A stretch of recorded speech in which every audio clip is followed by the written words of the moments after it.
Partia Demokratike ka festuar 22 vjetorin e krimit të saj me një ceremoni festive të zhvilluar në Pallatin e Kongreseve. Kryeministri e njëkohësisht kryetari Selis Blu e konsideroi PD-n si forcën më të fuqishme politike në periudhën e post-komunizmit. Në një fjalim të gjatë ai bëri sërish apel për të rrëzuar murin e bllokimit, që sipas tij është ndërtuar nga opozita.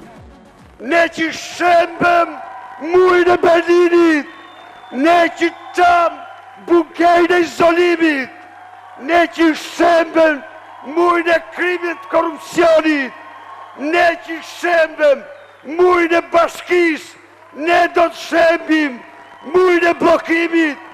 Voti 23 qershorit është vot për Europën, është vot për integrimin, është vot për të ardhmen.